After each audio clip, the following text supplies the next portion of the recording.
Chuyện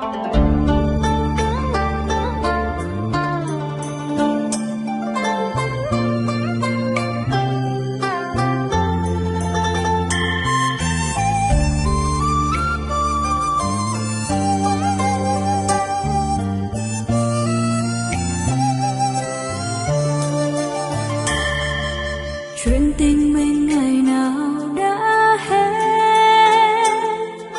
khi anh mang giấc mơ xa vời, để em cô đơn nỗi sầu nhìn yêu thương kia phai màu. Anh ra đi trái tim em mang buồn đau. Những lỗi lầm thuộc về quá khứ,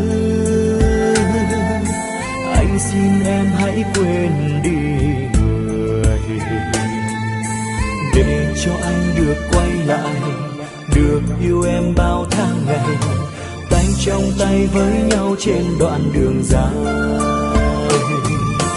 Được yêu em là điều may mắn của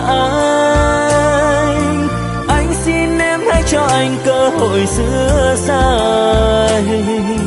Dù rất muốn yêu anh thêm lần thứ hai, nhưng cảm giác con tim thật sự lo sợ. Hãy tin anh thêm một lần này nữa thôi, anh hứa sẽ yêu em không hề đổi thay. Lời hứa đó không cần anh phải hứa đâu, nếu có thế em mong anh hãy chứng minh. Vì yêu nên hôm nay anh đã biết lỗi.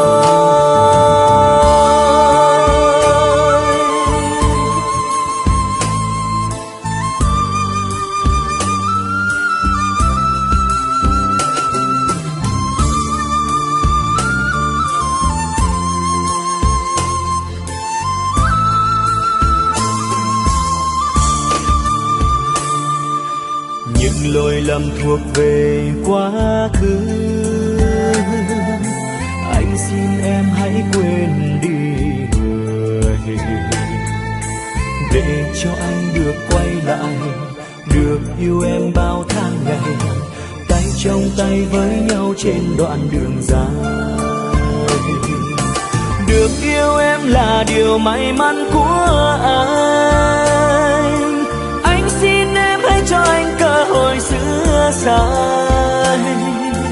Dù rất muốn yêu anh thêm lần thứ hai, nhưng cảm giác con tim thật sự lo sợ. Hãy tin anh thêm một lần này nữa thôi, anh hứa sẽ yêu em không hề đổi thay.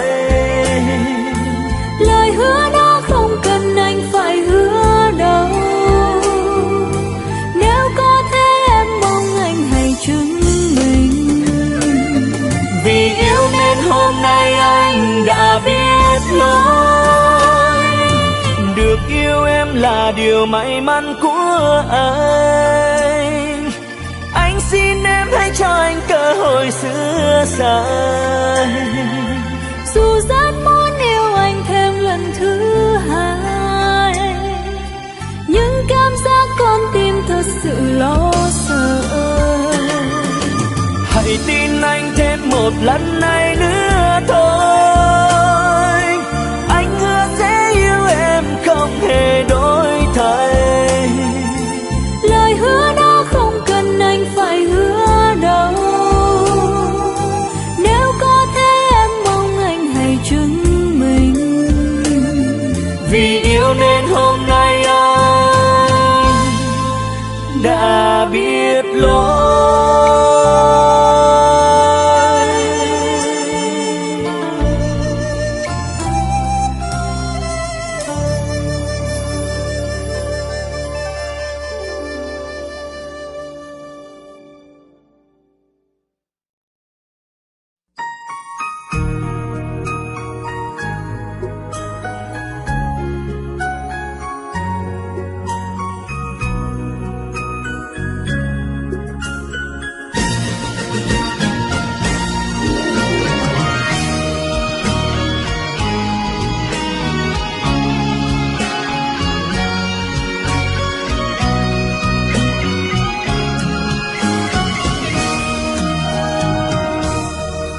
người hai đường và quay lưng không nhìn nhau.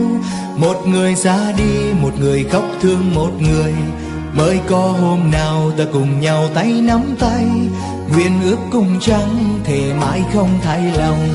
Hò hè nụ cười để cho người được vui hơn.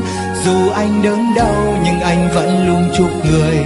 Ở bên nhân tình xin người đừng nhớ về anh. Giọt nước mắt rơi đã thay lời anh tiếng em.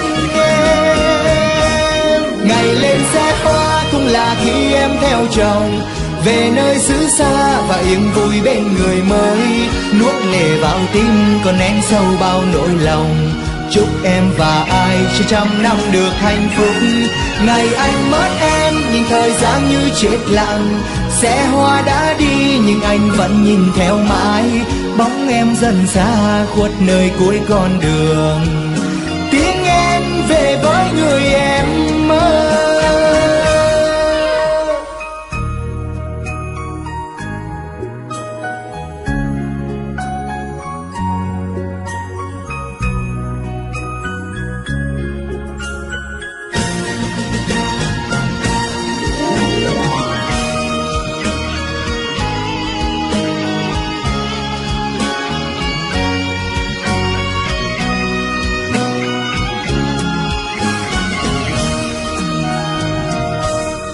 Hai người hai đường và quay lưng không nhìn nhau.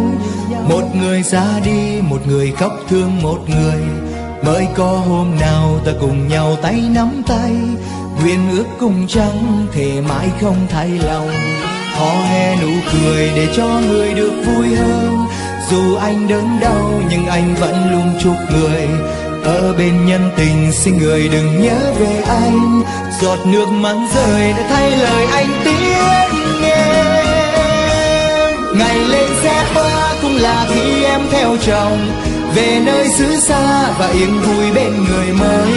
Nuốt lệ vào tim còn nén sâu bao nỗi lòng. Chúc em và ai cho trăm năm được hạnh phúc. Ngày anh mất em nhưng thời gian như chết lặng.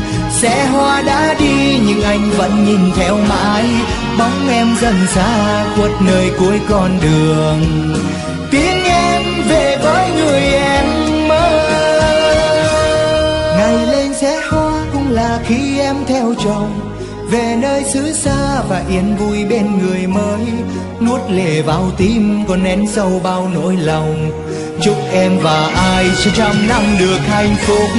Ngày anh mất em nhưng thời gian như chết lặng. Xe hoa đã đi nhưng anh vẫn nhìn theo mãi. Bóng em dần xa khuất nơi cuối con đường. Tiếng em về với người em mơ. Bóng em dần xa khuất nơi cuối con đường. Tiếng em về với người em mơ.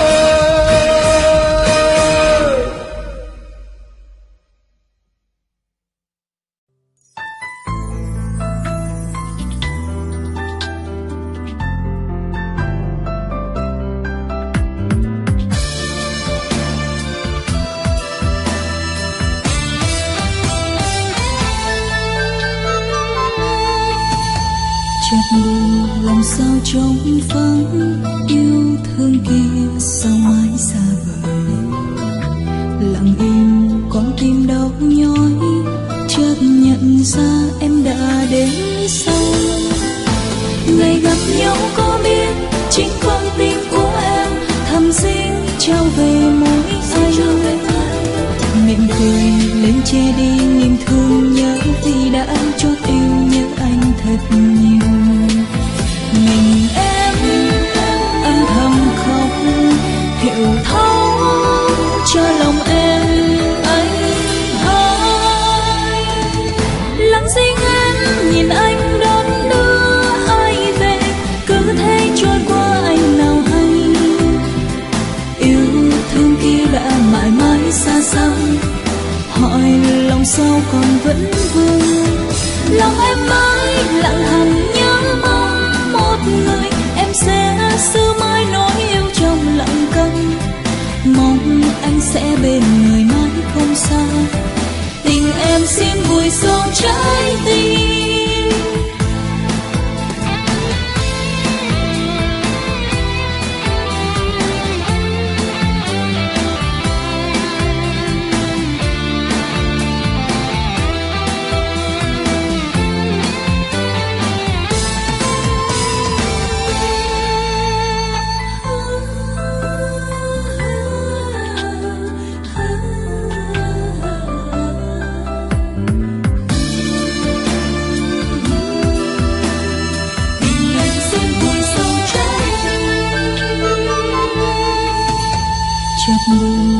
sao trong vắng yêu thương kia sao mãi xa vời.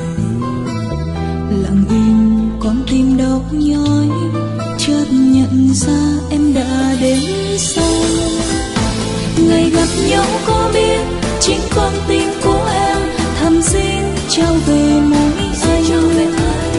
Miệng cười lên che đi niềm thương nhớ khi đã chót yêu nhớ anh thật nhiều. Mình em âm thầm khóc hiểu thấu cho lòng em anh hai. Lặng riêng em nhìn anh đón đưa ai về, cứ thế trôi qua anh nào hay. Yêu thương kia đã mãi mãi xa xăm, hỏi lòng sao còn vẫn vương.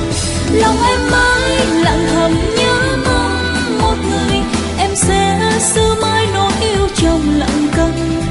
Mong anh sẽ bên người mãi không xa, tình em xin vùi sâu trái tim. Mình em âm thầm khóc hiểu thấu